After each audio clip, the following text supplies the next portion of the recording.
الأمور لاباس؟ والله الحمد لله خير. خذ صلاح عقاب فهمني، فرد من الافراد المعتصمين فهمني. نحنا ناس اصحاب عائلات ولاد بلاد، عندنا فما 4 انتدابات جت لهنا على طريق وزارة الثقافة فهمني. ما بدش الحكومة فهمني باسم السيد الوالي وسيد المعتمد الاول وسيد المعتمد ما بوش يفعلوها. قعدنا نستنوا، تحاورنا معاهم، هبطنا انا حكينا معاهم، شرحنا لهم ظروفنا فهمني الاجتماعية، ظروفنا الاجتماعية تاعبة. لا ما باني يجاوب معنا، لا ما مني باي يسمعنا. الحل الوحيد اللي لقيناه انه ندخلوا في ضرب جوع فهمني. كأولاد بلاد، كناس كبرنا في العمر، كناس ذو حالتنا الاجتماعية تعبت، لا ما لقينا من يجاوب معانا. الحل الوحيد اللي لقيناه انه ندخلوا في ضرب جوع فهمني، وهذاك هو الحل، وان شاء الله يجاوبوا معنا.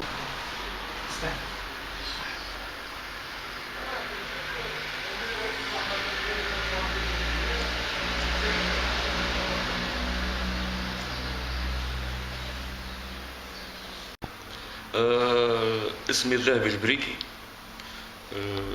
وضعي معناها الاجتماعي معناها تحت الصفر، ربما يصفرني خير مني بالحق.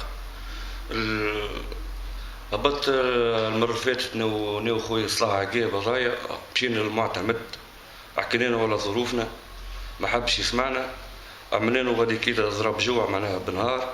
جاء الامن وشاهد على المعتمد، قال لنا اعطينا معناها مهله معناها في يدي الشهر خويا، تو معناها نتصرفوا ونشوف لكم خدمه.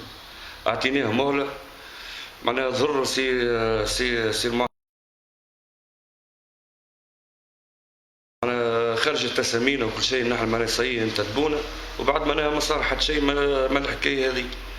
نطلب معناها من السلطه لو كان يخزرنا معناها بعين الرحمه، خاطر نحن خويا انتخبناه يخدم ويرحم والديه ويكسر خيره.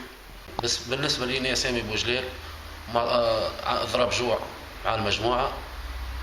حالتي الاجتماعية سيئة رديئة جملة. عندي 4 صغار كاري، يخلصوا فيه، عندي عام ونص يخلصوا فيه ب80,000.